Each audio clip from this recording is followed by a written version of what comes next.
Poursuite de l'audiobook de l'ouvrage intitulé « Souffrir peut-être, mais guérir ». Dernier chapitre, Alain Chipier, pour un progrès de la médecine. 1. La médecine en marche. On peut considérer, à bien des égards, que la médecine a fait des bonds en avant ces dernières années. La technologie, toujours plus poussée, propose aux médecins d'aujourd'hui toute une gamme de moyens diagnostiques. L'investissement dans le domaine de la santé est l'un des plus importants. Même si une étude statistique nous apprend que l'élévation de l'espérance de vie n'est pas tellement due à ces progrès qu'à l'amélioration du niveau d'hygiène générale, on peut dire que la médecine, par son développement technologique, a acquis ses lettres de noblesse parmi les sciences dans le domaine occidental. Il y aurait donc lieu de se féliciter de ce succès de la civilisation que représente notre médecine. Mais n'y a-t-il vraiment aucune ombre au tableau? Où ces progrès nous mènent-ils? La médecine est-elle aussi pure et sans contradiction qu'il y paraît au premier abord? Qu'en est-il de l'homme? Que devient-il dans l'univers blanchi de l'hôpital moderne? Là aussi, on enregistre bien des progrès. Toute une tendance de la médecine actuelle, notamment sous l'influence du psychiatre Michael Balint, s'est attachée à envisager ces propositions thérapeutiques sous un angle beaucoup plus global, en ce qu'elles ne s'adressent plus seulement à la chose malade, mais à l'homme dans son ensemble. Considérer un niveau plus profond de diagnostic, ne pas s'arrêter au somatique, mais, tant pour ses origines que pour son retentissement général, envisager le psychisme du malade comme une donnée primordiale qu'il ne faut en aucune manière laisser de côté ni même séparer. Ce dépassement de l'approche traditionnelle, fruit d'un certain constat d'échec face à toute une catégorie de malades que l'on ne pouvait faire entrer dans l'ancien système diagnostique, thérapeutique, reste cependant pour le monde médical dans son ensemble plus théorique que réel. La situation de la médecine actuelle ne laisse pas de nous interroger. C'est dans la confrontation avec la révélation chrétienne que j'aimerais ébaucher une réponse à ces questions. 2. L'interrogation de l'Évangile. En quoi le Christ a-t-il droit à la parole ici? Comme chrétiens, nous avons à considérer qu'il exerce sa seigneurie sur tous les domaines de notre vie. Le Christ est notre jugement et notre espérance. En cela, il régit aussi notre manière de pratiquer une science qui prétend se prononcer et mettre la main sur le corps et le psychisme de l'homme. Il faut ici nous mettre en garde contre un christianisme spiritualisé à l'extrême qui serait coupé du monde. Dieu, en Jésus-Christ, ne nous délocalise pas. Il nous donne à la fois une base et une espérance pour maintenant. À aucun moment, il ne nous faut oublier que la mort et la résurrection du Christ se sont passées ici, sur terre, et non pas dans quelque recoin céleste. Ceci dit, l'Évangile ne propose aucun système socio-politique qui serait le système voulu de Dieu. Il y a par contre une exigence des questions posées à toute autorité. Il ne s'agit pas de sacrifier au mode idéologique, sachant que la référence de l'Église n'est pas le monde, mais bien Jésus-Christ. Il y a donc lieu ici comme partout ailleurs de prendre position en tant que chrétien pour interroger la médecine quant à ses fins et fixer ses limites. 3. Une médecine sans compromis. La médecine s'est toujours targuée de neutralité, de n'être qu'une approche scientifique d'un objet comme les autres, l'homme. Cette prétention n'est en fait pas réaliste. On ne peut concevoir une science déterminant ce qui est normal et ce qui est pathologique qui puiserait ses valeurs et ses critères en elle-même. Elle participe, qu'elle le veuille ou non, à un pouvoir, à une certaine vision de l'homme et à la politique sociale qui en découle. Se prononcer en restant neutre sur la normalité des comportements, de l'équilibre d'un couple, sur l'avortement, etc., est une prétention aveugle. La vision tranchée que nous apporte la médecine à propos de tous ces problèmes de vie est particulièrement inacceptable en ce qu'elle détourne les questions que l'homme est en droit de se poser, spécialement dans les moments difficiles que représente l'état de maladie. Elle donne à ces questions une réponse unilatérale qui se prétend objective, mais qui maintient en fait le patient dans un état infantile de dépendance. Combien de fois les symptômes que le malade présente au médecin sont-ils l'expression de sa révolte, le seul moyen d'expression de son inadaptation sociale? Ceci n'est pas seulement vrai pour ceux qu'on appelle les fonctionnels, les gens chez qui on n'a pas trouvé d'organes malades. Les atteintes physiques le sont également. Un infarctus, n'est-ce pas aussi un cri, un refus par le corps de la manière de vivre infernale que nous propose cette société? Pour nous, médecins, nous envisageons ce problème comme un événement cardiologique qui se traduit par des manifestations électriques sur un tracé électrocardiographique. Bref, notre savoir nous cache l'essentiel. Ce langage qu'est la maladie, le médecin moderne n'est pas habitué à l'écouter. Rien dans sa formation ne l'y prédispose. Face à cette plainte, à ce seul refuge possible qu'est la maladie, le médecin se contente, quand il le peut, de proposer un retour à l'état antérieur. Ce langage, la médecine ne le parle pas, elle s'exprime au contraire dans les mêmes catégories que la société dont elle est le délégué, le mécano. Elle n'échappe pas non plus aux lois de l'économie de marché. Dans cette économie, la médecine se trouve donc enfermée dans une double démarche. D'une part, rétablir des hommes à un état propre à la production-consommation d'un système sans finalité humaine. D'autre part, s'acharner à un progrès technique qui ne vise qu'accessoirement le mieux-être des malades. Il semble désormais clair, malgré ce que s'est aperçu à de raccourcis et de carrés, que la médecine, pas plus qu'une autre science, ne peut prétendre à la neutralité. Elle est tributaire d'une vision de l'homme qui est celle de notre société, et nous avons vu dans quelques domaines comment elle cesse d'être au service de la personne. Les conséquences sont graves et nous pourrions les résumer ainsi. Prétendant être neutre et objective, la science médicale considère le malade comme un objet d'étude et prononce sur lui des jugements absolus, le morcelant, jouant à cache-cache avec la vérité qu'elle ne peut dire, n'acceptant pas ses limites, s'acharnant dans des thérapeutiques où l'homme n'est plus qu'un jeu de l'esprit. Comprenons bien, il ne s'agit pas de renoncer au progrès technique, mais d'en faire de vrais progrès. Pour cela, il faut absolument quitter l'illusion de la neutralité et poser un regard critique sur notre pratique. Pourquoi rétablir? Dans quel but? Pour quel homme? La problématique de la médecine ne peut ainsi rester au niveau d'une discussion technique. 4. Christ, le médecin. Il est temps de regarder au Christ. La Bible nous le présente comme celui qui guérit, qui sauve, comme le médecin par excellence.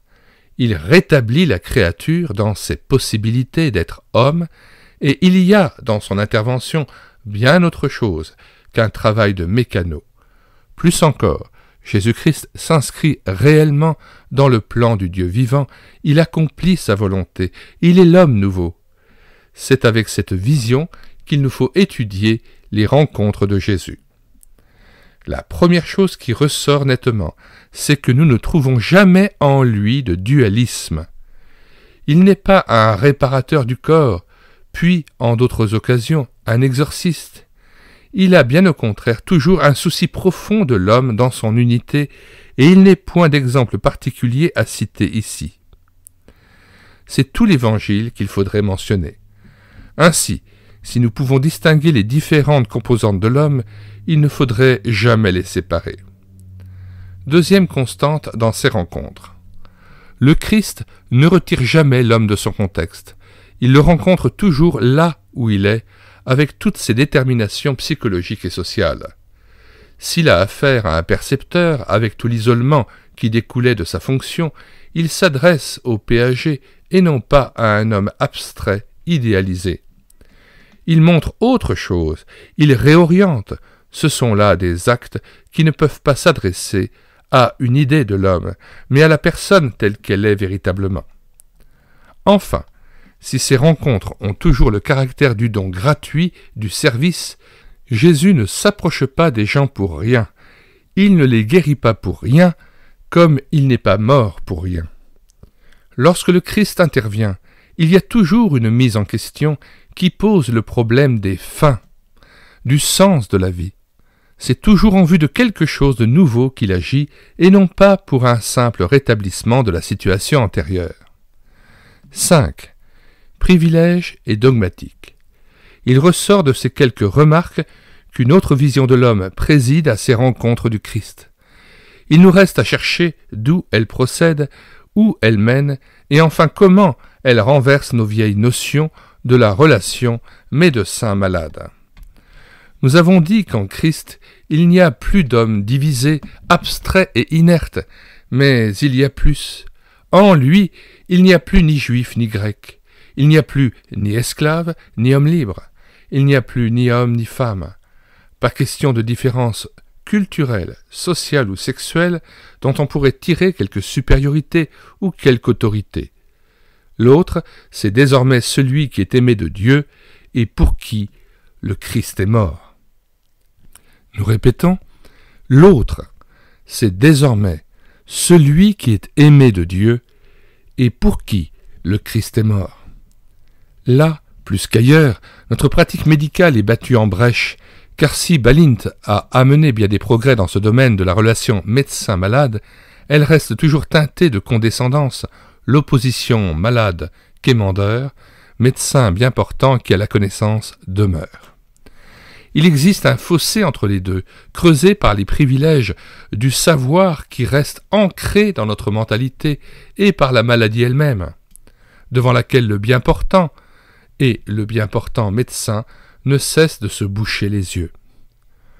En ce qui concerne l'obstacle maladie, la révélation biblique nous apprend que tous les hommes ont péché et que tous sont de même justifiés en Jésus-Christ.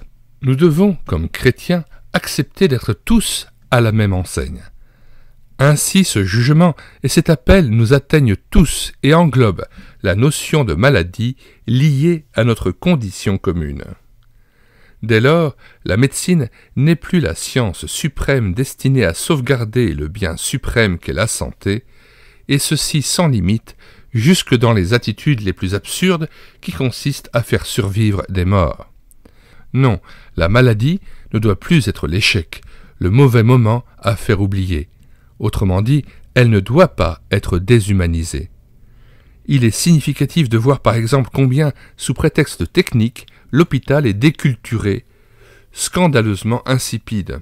Tout y est organisé pour que la parenthèse maladie ne soit l'occasion d'aucune question ni pour le malade, ni pour le médecin.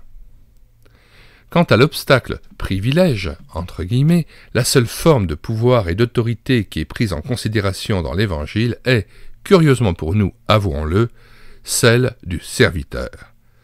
De cette double acceptation de notre égalité humaine et du service du prochain dépendra une vision nouvelle de la médecine. Le médecin n'éprouvera plus le besoin très humain de manifester son autorité savante. Il aura la préoccupation de soigner avec, entre guillemets, de mettre ce qu'il sait au service de l'autre, de respecter son droit, de contester les thérapeutiques qu'il lui propose et d'agréer cette part de responsabilité du malade. Enfin, il ne devra pas refuser au malade le droit d'aller voir ailleurs. Cela implique aussi pour le médecin de ne pas se couper d'autres formes d'approche de la maladie. Car enfin, est-ce bien le souci du malade qui fait refuser à la médecine traditionnelle toutes les formes de médecine parallèles, à l'exclusion bien sûr de celles qui touchent aux sciences occultes? Si d'autres soulagent, sans avoir les mêmes présupposés scientifiques, au nom de quoi les refuser? Qu'on ne nous dise pas qu'un tel dogmatisme est pour le bien du malade. 6. Pour une autre médecine. En conclusion, renouveler notre approche des malades et de la maladie devrait, à mon avis, comporter les éléments suivants. Poser un regard critique sur notre pratique, situer la médecine dans la société et non hors d'elle sur un plan de neutralité. Donner à l'homme malade la possibilité d'assumer sa maladie. Imaginez des relations évangéliques entre soignants et soignés. Considérer ses limites et éviter toute dogmatique. Élargir sa pratique en renouvelant constamment sa vision de l'homme. Cette impression entre guillemets que nous rapporte un malade de sa rencontre avec un médecin nous donnera mieux que tout ce qui précède cette vision. Lorsque petit matin, après un long voyage, il sonna à la porte de sa clinique, ce fut le médecin lui-même qui vint ouvrir, revêtu non de la traditionnelle blouse blanche, mais d'une veste qui ne criait pas à tous les vents l'identité professionnelle de celui qui la portait. Imaginez un accueil bienveillant, la main tendue, la main secourable, qui s'empare de vos bagages, les porte à votre chambre, l'ouvre, la prépare, vous reçoit. L'accolade fraternelle, le tutoiement réciproque. Mesurez l'importance des échanges à table dans la communauté des malades, du personnel, du médecin et de sa famille. Des causettes, entre guillemets, du soir auxquelles chacun participe par intérêt personnel pour méditer avec tous sur ses problèmes, mais aussi pour aider chacun par le partage et le dialogue. Songez que ce médecin, durant les soins qu'il vous donne, parle avec vous, s'efforce à la rencontre, vous interroge, vous écoute et vous conseille. Imaginez qu'il ne borna pas ses soins, son attention vigilante, au seul malade, mais s'inquiéta de sa compagne, qu'il s'efforça de la fortifier et de les armer tous deux pour affronter une situation qui les touchait l'un et l'autre. Tout ce passage est une citation de Claude Pantillon dans les Cahiers protestants 1973, numéro 3, page 83. Retour au texte. Bien qu'utilisant les progrès techniques, une telle médecine est une autre médecine, entre guillemets, et c'est dans ce sens qu'il nous faut progresser. Fin de la lecture audio de l'ouvrage « Souffrir peut-être, mais guérir ». Là encore, nous rappelons que nous avons mis dans les commentaires de cette vidéo le lien de téléchargement gratuit de cet ouvrage, ainsi que d'autres liens utiles que nous vous invitons à consulter. Comme à l'ordinaire aussi, nous vous rappelons que le téléchargement de cet ouvrage se fera à partir de médiathèquechrétienne.fr, site destiné à la réédition numérique des ouvrages chrétiens épuisés et non réédités. Nous en sommes à 1200 ouvrages que nous avons mis à votre disposition gratuitement et que vous pouvez télécharger à tout instant sans avoir à télécharger de logiciel ou de vous inscrire. Après avoir écrit sur la barre de recherche Google médiathèquechrétienne.fr d'un seul tenant, sans accent, vous arrivez sur le site, vous cliquez sur Livres à télécharger. Faites une recherche par ordre alphabétique d'auteur, puis, après avoir trouvé l'œuvre que vous cherchez, vous cliquez sur Lire, écouter, télécharger. Et tout à fait en bas de page, après la présentation de l'œuvre, vous avez téléchargé en Word ou en PDF. Et en moins d'une minute, vous avez l'œuvre que vous souhaitiez lire. Faites votre miel de cette richesse, partagez-la autour de vous, mettez médiathèquechrétienne.fr comme site de référence sur le site internet de votre église afin que chacun puisse en profiter et en bénéficier. Enfin, avant de nous quitter, consultez les différentes playlists de cette chaîne YouTube et l'écoutez sa parole.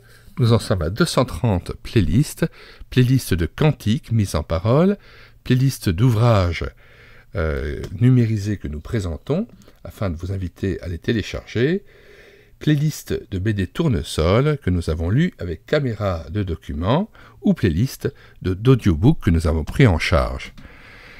Si vous voulez être au courant de tout ce que nous faisons paraître chaque jour comme présentation d'ouvrages ou comme cantique ou comme lecture audio d'ouvrages, abonnez-vous à cette chaîne YouTube et l'écoutez sa parole. J'aimerais terminer par la prière et adorer Christ, le souverain médecin. Seigneur Jésus, nous te remercions parce que tu connais nos souffrances, tu es à l'écoute de nos cris que nous faisons monter vers toi, et ce sont nos souffrances que tu as portées c'est de nos douleurs que tu t'es chargé à la croix, et nous voulons proclamer ta victoire sur la mort, sur la maladie, sur la douleur, et nous proclamons ton royaume, ta puissance de vie et de résurrection dans nos corps. Nous te glorifions, nous te rendons gloire, et nous te bénissons parce que tu nous as menés au Père, qui nous a aimés de toute éternité. Seigneur, remplis-nous de cette espérance, apprends-nous à t'attendre avec ferveur, à hâter le jour de ton retour. Nous rentrons dans le repos de Dieu, et nous reposerons de nos œuvres. Nous trouvons la consolation en toi, te demandant aussi de pouvoir être sensible à la douleur des autres. Rends-nous sensibles au soupir de l'esprit, et à persévérer dans l'intercession à l'égard de ceux qui souffrent. Révèle-nous, Seigneur, la hauteur, la profondeur, la longueur et la largeur de ton amour, afin que nous soyons remplis jusqu'à toute la plénitude de Dieu en toi. Merci parce que en toi habite corporellement toute la plénitude de la divinité, et c'est aussi dans notre âme, dans notre esprit, mais aussi dans notre corps que tu nous permets de vivre cette plénitude. Et nous te bénissons parce que tu transformeras notre corps d'humiliation en le rendant semblable à ton corps de gloire par le pouvoir que tu as de t'assujettir toutes choses. Merci parce que notre cité à nous est dans les cieux, d'où nous t'attendons comme Sauveur et Seigneur. Amen.